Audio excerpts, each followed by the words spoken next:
Welcome to the Touchlines and Touchdowns YouTube series thing. I'm your host, Asa, aka The Twig. I'm here with the co-hosts of this American Football for British People series, Mike and Josh. So I'm going to introduce everybody in a second, but this episode is not brought to you by anybody because we don't have sponsors for the YouTube series, and there's no overlap between us and the podcast from a sponsorship standpoint. So if you, dear listener or watcher, I guess watchers, not listeners, would like to sponsor this series, let us know. You can find any of our Twitter handles at the below. You can see there's like that fun little banner thing. But first things first, what we're here to do is we're here to explain this weird game we love in America to people who are in other countries and constantly say they don't get it. We say that it's for British people, but to be honest, it's for German people, Austrian people, Polish people, Swedish people, I guess, non-Europeans too. If you're from Gambia or Australia or Argentina, you are also allowed to watch. Yeah, we don't discriminate. So we don't discriminate. I was gonna make a joke about like one country, and it was gonna be a random country can't watch, but the possibility for racism or xenophobia there is really, really high, and I just don't want to do that. So yeah, you can't be knocking out potential sponsors already. So right, like I would be like, hey, but anybody from Germany, you're not allowed to watch, and then like right. Volkswagen was gonna sponsor us, and they're like 9. Just missed them. Just missed them. Anyways. So let's get started. First things first, I want to explain who we are. So normally we would be joined by my co-host on the podcast. He'll be here sometimes, Napoleon Gregg. He was a cheerleader at the University of Michigan. Mike, who you can see in the bottom right-hand corner of the spreadsheet, was a tight end at Michigan. Josh was defensive back for Baylor. And I did not play sports in college because I was offered a spot on the Michigan cheer team. I said no because, you know. But so Mike, tell me in one sentence, how did you get into American football? Middle school. I guess essentially through like public school system, middle school, high school, playing football. And Josh, how about you?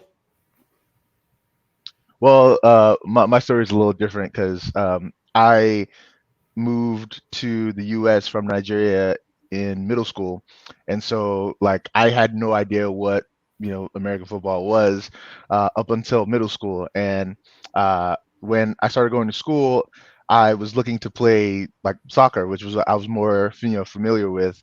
But my school in Texas didn't have a soccer team. Everybody, all the new friends that I was making at the time were all playing football, and they'd been playing since like Little League and stuff. They all had like the Little League jerseys on and everything. And so I was like, you know what? I mean, if that's what everybody's playing, I gotta give it a shot. And so I started playing in middle school. I was terrible. I was awful in middle school. That's awesome. That's a perfect story, especially for to relate to folks who are trying to get to know the game now.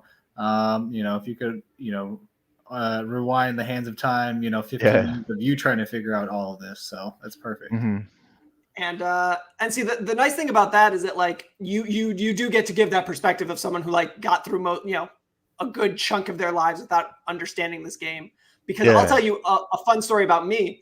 I didn't understand soccer because I didn't understand the concept of kicking off after you had been scored on. Because in American football, when you kick off, you're kicking off to the other team. I didn't get it until I was like 10 years old. I didn't understand that you were kicking off to your own team. And I was like, why do you have to give the ball back when they score? Because I didn't grow up with make it, take it in basketball, which is a completely different sport. We're not getting into it. The point of the matter is that both Mike and Josh, you played against Michigan State wearing these helmets at some point or another. So we'll get there in a second.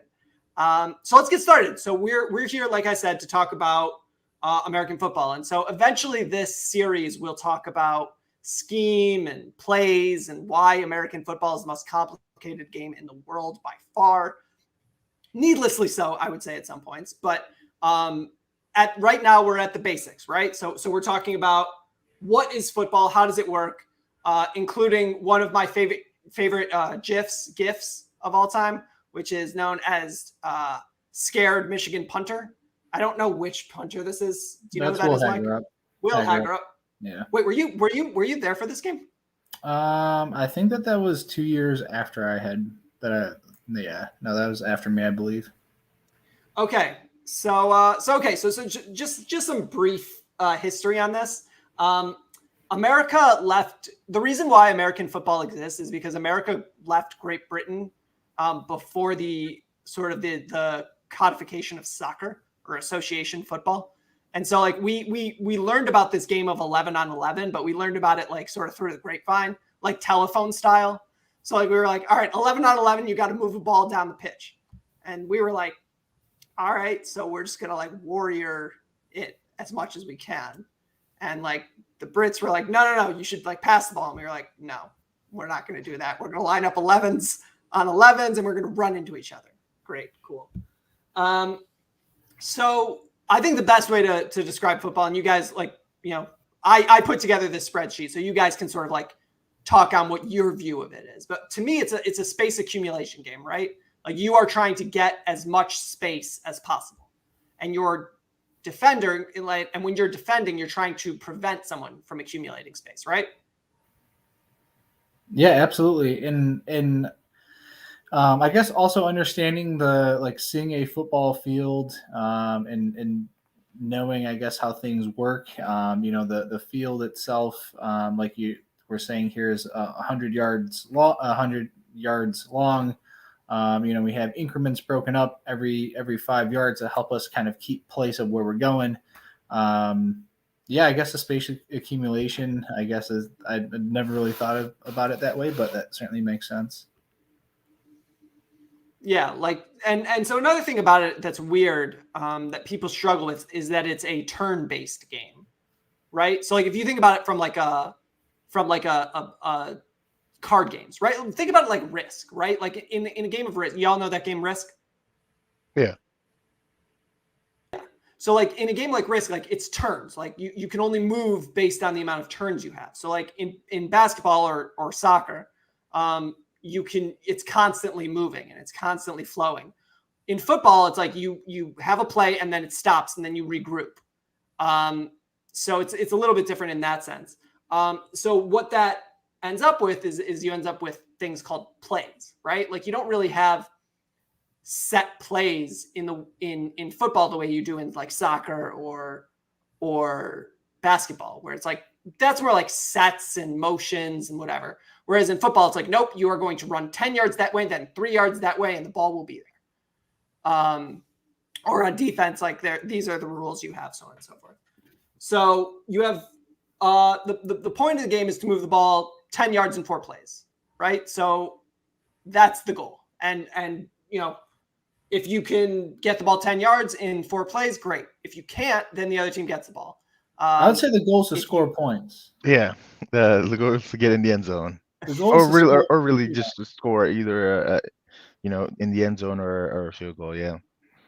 And you know the way in which it's permitted is, you know, for you to be able to continue to move down the field is, you know, every 4 plays you need to move 10 yards to get yourself close enough to score points. So, you know, I guess that's like the most, I guess probably like the universal, you know, sport is like we want to score points, and then the way in which you do it is obviously different from other games. So right. And so like I said, so the point is to score points. The way you do that is you get close to the end zone and get over the line. There are certain among us who believe that the best way to do that is 3 yards in a cloud of dust. That's a very upper Midwest way of looking at this. Baylor, around the way that Josh was playing there, if it took you 4 plays to get to the end zone, let it go in 10 yards, it was a failure. That was the. I want to say Kendall Briles was the OC when you were there, but certainly that was. He was for I think like 1 year. We had Coach Montgomery was our offensive coordinator for most of the time that I was there. He's the head coach at Tulsa now. Right. And so those Baylor offenses were of the type where, you score quickly. And you do that is by going fast. So scoring. So we talked about scoring. The most obvious way is to get it over the line.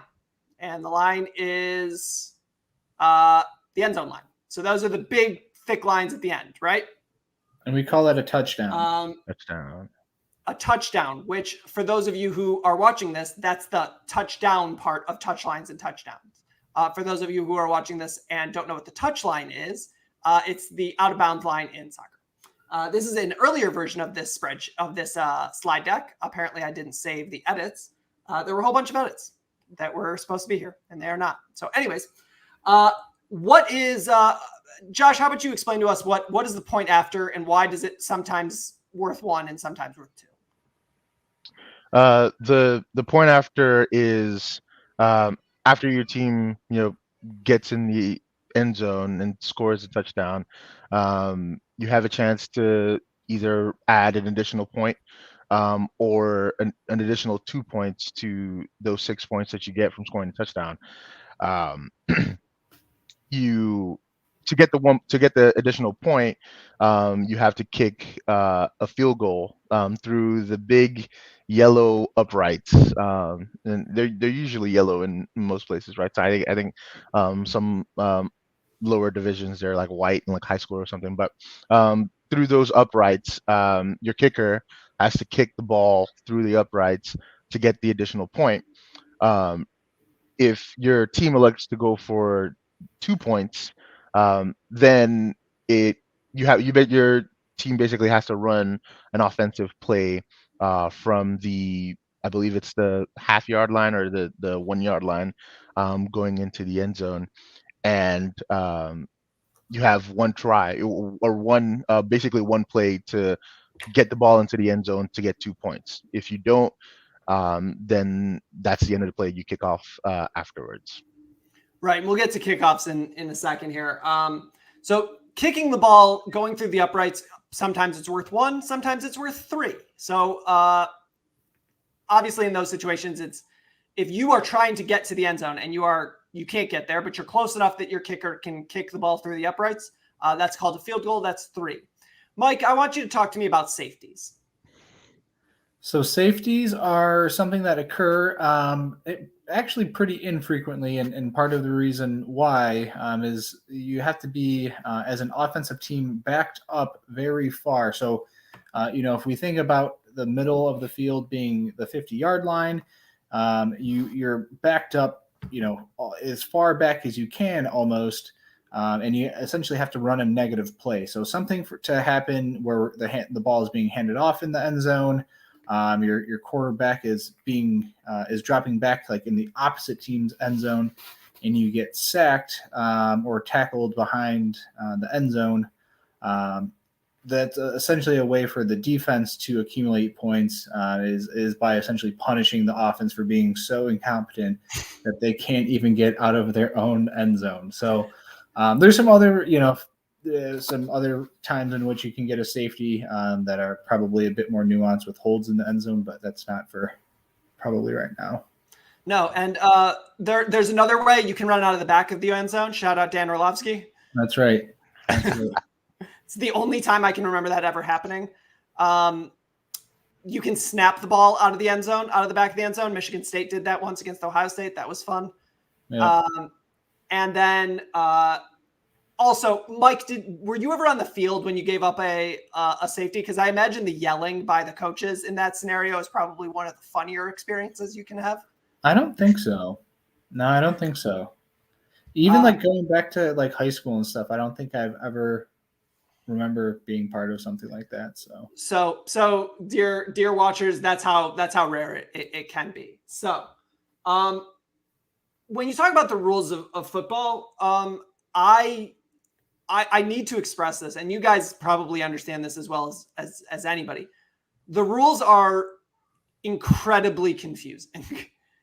And they're not like, I'm not saying that because it's like I'm trying to be nice to our people who are trying to get into the game. I'm saying that people who have watched football their entire lives, myself included, sometimes don't know what's going on because the rules are both incredibly specific and enforced in ways that don't make sense. So the play that we have here was a simultaneous catch in an NFL game. Do you guys remember this game? It was a Monday night game. Yeah, that was back when there were replacement refs, which probably didn't help much out. But yeah. But as you can see here, one of the refs very clearly calling touchdown. The other one very clearly calling interception. They watch the same play. They're both on top of it. They disagree about it. Yeah, you couldn't be any closer to the play. Like they're both right there. So, and on this show, we're not going to get into what it means to have a catch, because that gets into like theological levels of like what is meaning. Like, what does it mean to catch a ball? And and what's a football move? What does that mean? Like what does that mean? How long do you need to possess? Like it's and if you're watching this, at some point you'll get an understanding of the game well enough that you'll watch a play, watch someone catch a ball, fall to the ground, celebrate, and then they'll say it wasn't a catch. You'll say to yourself, I'm a human being. I know what it means to catch something. And the NFL or college football will tell you, nah, no, you don't. You have no idea. You have no idea. You think you know. You don't know. One of the only rules that is very clear is that there's a play clock. So between the time that the last play ends and the next play starts, it's different in the pros and in college. It's either 40 seconds or 25 seconds, and you have to run a play before the play clock runs out, or that's a delay of game. That's a very simple rule that about twice a game will get screwed up. Because usually a quarterback, but sometimes the center will not have any idea how much time is on the play clock. And those are the plays where you'll see a quarterback freaking out, yelling at his center. Center won't snap the ball. Somebody will call timeout, and the quarterback will start cursing at his bench. Yeah. Usually funny. But seriously, there are some rules, and some of them are pretty easy. I'll ask you guys to sort of we'll go down the list. I'll start with the first one, and then Mike, you can go, and then Josh. So 11 men on the field. If you have too many men on the field, it's a penalty. And each penalty has a different yardage fine, essentially. So you give up yards. Again, it's a space accumulation game. So for 12 men on the field, I think that's a 5-yard penalty. Yep. But it usually comes with teams that go fast and people get confused. So if you have more than 11 men on the field, it's a penalty. You can have fewer than 11, but you can never have more than 11. You don't want to have fewer than 11 for reasons we'll get to. But Mike, who can catch the ball? So anybody that is a non-offensive lineman, and I guess I also should probably say there's every play, there's only 5 people who are ineligible to catch a pass. And the majority of those time, they're the big offensive linemen up front. So, the typical setup would be you would have a couple wide receivers, a tight end, depending if we're going old school, like you'd have a fullback and a running back. And also, even your quarterback is eligible to catch a pass. So a simple way to think about it is anyone who, that doesn't look like that they can fit through the frame of a doorway without turning sideways. And Josh, is offside like soccer? It's a little different. Mainly because in soccer you have to be, well, I think it's you have to be, the ball has to be passed to you. That ball has to be passed to you when you're behind the last man, the last defender, to be offsides. Whereas in football, offsides means you're basically in the opponent's half, in the opponent's side of the field, in the opponent's lineup when the ball is snapped. So the ball is placed on specific yard markers based on where the referee spot it, or where the last play ended. And so from that ball spot, the teams line up on either side of the ball. So the offense lines up on like their half, and the defense lines up on the opposite half.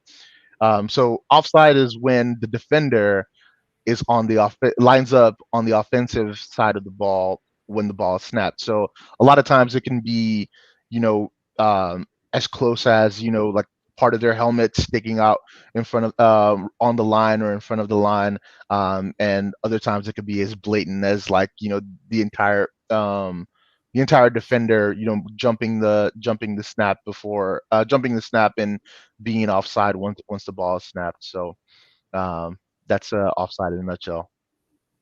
And if I were better at thinking these things through, I probably would have put false start before offside so that I could explain that every play, every sort of turn is initiated by what we call the snap of the ball going from the center to the quarterback. We'll get to positions later, but that's how that works. False start is when anybody on offense jumps across that line that Josh was talking about. The line of scrimmage is what it's called, before the ball leaves the center's hands and goes to the quarterback's hands. It's the same idea.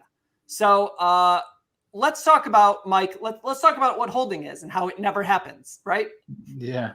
Holding is something, depending on who you talk to, it happens on every single play or it never happens at all. Is the separation of that who plays on offense and who plays on defense? That's right. Well, and it's one of those things where defense, they hold as well. They'll tell you that they never do, but they hold as well. So holding is actually something that can be an offensive or defensive penalty, which is separate from some of these other penalties that are in here. So, essentially the process of blocking somebody, you kind of got to get in there and grab them. And even when you're pushing them straight forward, holding would never be called, you're actually physically holding on to them. Holding is a penalty where you're blocking somebody and they primarily get outside. Like if they go to beat you around the corner and you are still grabbing onto them and you're kind of outside of the frame of your body, still holding on to this guy. That's probably like the easiest way to thinking about it, where, like the opposition beats you, and to not allow them to go in and hit the quarterback or to score, run down the field to score a touchdown, you grab onto them to impede their flow of movement. So again, it's a 10-yard penalty. So, like, for example, I was just gonna add, like, for example, like in soccer, it's like, a winger beats a fullback one-on-one, and the fullback's clearly beat but grabs onto the jersey, and so the winger doesn't go past them on goal, and he gets a yellow card for that. So in football, you get, what is it, a 15-yard penalty for holding. 10-yard penalty. Yeah. So similar to that. Yeah. So the next one we have, Josh, roughing, the various roughings. I feel like this is another one of those where it's like, what's roughing the passer? I don't know. Yeah, and I think the rule has gotten very specifically roughing the passer has gotten very lenient. Well, not lenient, but very strict. Very soft over the years, to where any hit to the quarterback after the ball is thrown is pretty much considered a roughing passer. But specifically for roughing the passer penalty is called if the quarterback receives a late hit after he's gotten rid of the ball. So it's fair game once he has the ball, when he has the ball in his hand, but once he releases it, it's you can no longer hit the quarterback. He becomes a protected player, and so that's when roughing the passer is called.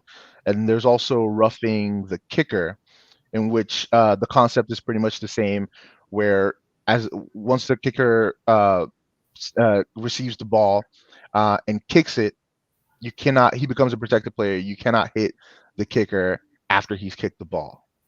And once you hit him, it becomes a roughing penalty.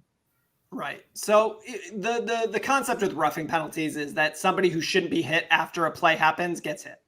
So I'm going to run through these last two because I think that they're equally weird. Targeting is something you'll see a ton of in college football and not a ton of in pro football, because those two games are reffed differently. targeting is basically when, like, the letter of the law is a helmet to helmet hit. In reality, anytime someone gets blown up in college football, they call targeting, because that's just sort of how that works now. Taunting is the dumbest penalty there is, and basically they don't like you to have fun. There will be people who tell you, oh, you shouldn't dance on people, you shouldn't humiliate people, and to that my response is, don't let them score. Exactly. Don't let them score. Right. So this first things first, this GIF has nothing to do with this slide. I just wanted to get it in because it's well, Josh, why don't you explain what's going on here? Wow. Where do I start? What was it? 2014. My Baylor Bears played the Michigan State Spartans, and this play was a field goal attempt by our kicker, which was consequently blocked by the Michigan State team. And then on the ensuing return for a touchdown, our poor kicker almost lost his life. But he's in good spirits. He's in good health. I spoke to him the other day, and he survived the hit. Good. That's very important. We'll come back to that later. So the ways that you can move the ball, you can run the ball, which means that you can simply try to run forward, and we'll show you how you can do that in some subsequent episodes. You can pass the ball, which means that your quarterback or somebody else, but usually your quarterback, will throw the ball to wide receivers. You can kick the ball.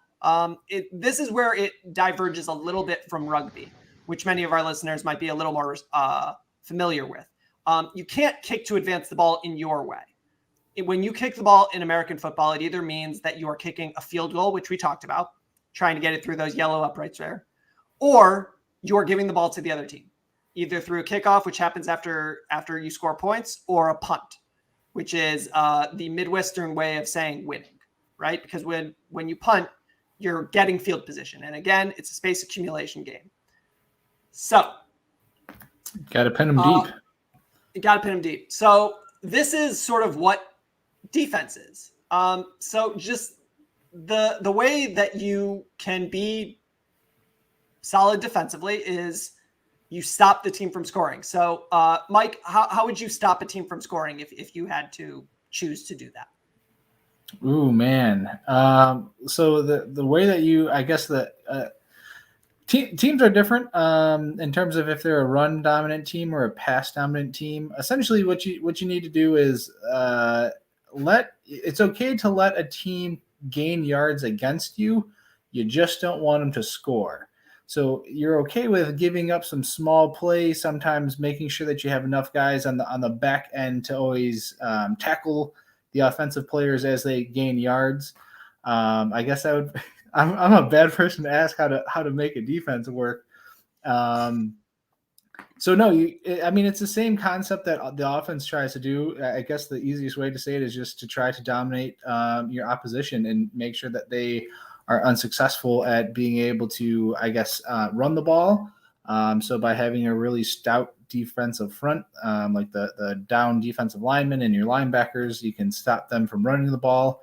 If you have very fast, agile, athletic secondary players, so what Josh played on the back end, it kind of impedes the offense's ability to throw the ball.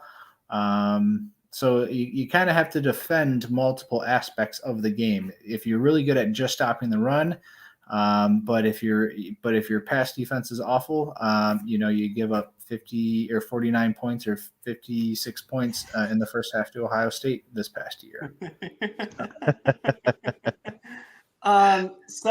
So Josh, what are ways that the defense can get the ball, right? So we talked about like some stopping the offense from moving, but there are also ways that you can get the ball. One of them shown in this nice GIF of a defense that was fairly good that year. Yeah. So a couple of ways in which the defense can get the ball. They'll be stopping the offense from scoring by getting the ball back for their team. And one of the ways is by forcing a fumble. So a fumble is when the ball carrier, whoever it is, whether it's the quarterback, running back, or wide receiver, whoever has the ball in their hands, is not basically knocking the ball out of their hands onto the ground or into your hands. Well, mostly into the defense's hands. Forcing a fumble and recovering the fumble is a way to get the ball back. And another is an interception, where the defensive backer, one of the defenders that's further back on the defense, or any of the linebackers in the middle, step in front of a pass that the quarterback throws, and catches it for the defense, gets the ball back for their team, is another way that you can stop the offense from scoring and get the ball back.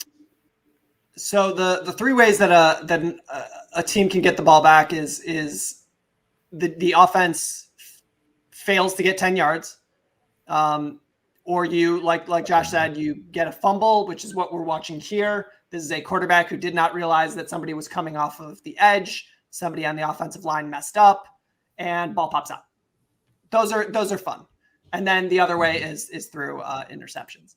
So that brings us to sort of the end of the first episode, the basics. If you have any questions, listeners, feel free to add us. You can see our Twitter handles below. You can send any of us a DM or add us and just let us know what you think we need to touch on. Next time, we are going to learn about some more basics, positions, formations, why people stand in the ways that they do or in the places that they do, because it's not all the same. So to use the soccer analogy, and we're getting ahead of ourselves, but we'll show you, like soccer, we do have 4-3s and 3-4s and all other positional designations, but they change based on offense and defense and also based on what we're trying to do here. So thank you so much for sticking with us. Once again, I am Asa. I'm here with Mike and Josh.